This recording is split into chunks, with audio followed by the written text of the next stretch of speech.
is Ernestine Nyobuhungiro, and today we are going to be talking about Akime's offshoring process in Vietnam.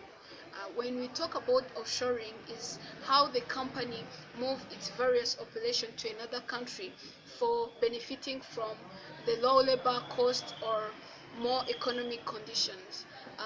This is more of how when you offshore something, you get benefit from where you're going. For instance, if Akim is going to offshore in Vietnam, it's going to benefit from their low labor cost and other benefit related to business.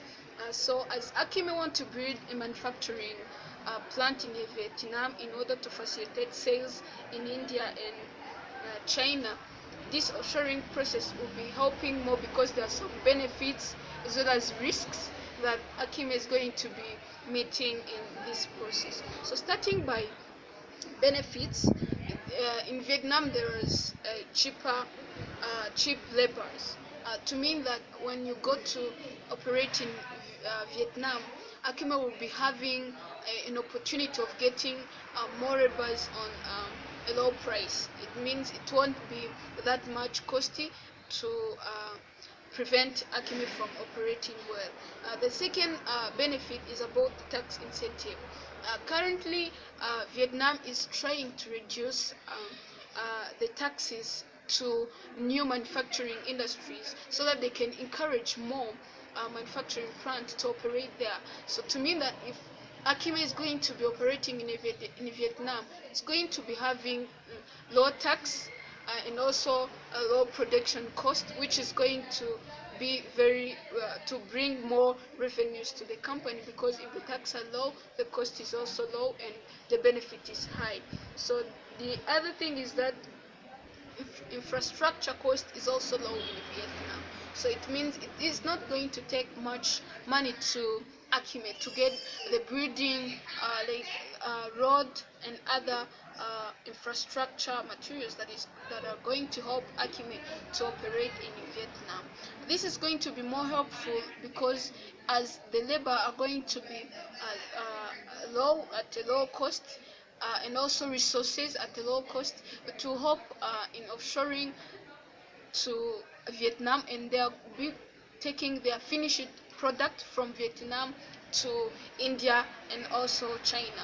To mean as they will be getting product at a low cost, and when they take them to China in India, they are going to be more benefitable because the prices might be high and they might gain more revenues from those two countries. So about the risks that Akim is going to be facing, that they need to take care before even trying to operate in those countries, it's about dependency on supplies, like to know how suppliers they are recalled. Are they trustworthy? Can they trust in them, or can they supply enough materials or resources to be used to help Akime operate very well? Because if they're not going to get enough resources, then it's a problem that Akime need to think of before going to operate in Vietnam.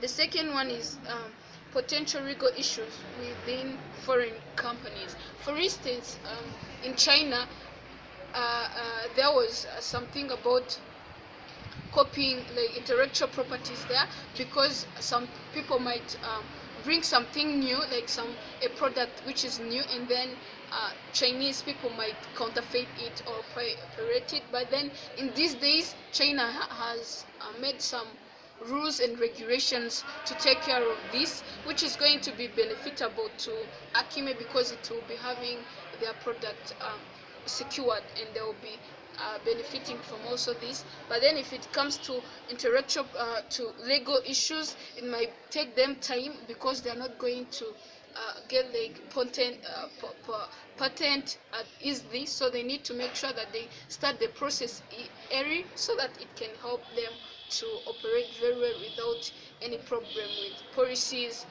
culture and languages. So they need to know this before going in any of these countries, either Vietnam, China and India. Thank you very much for your kind attention.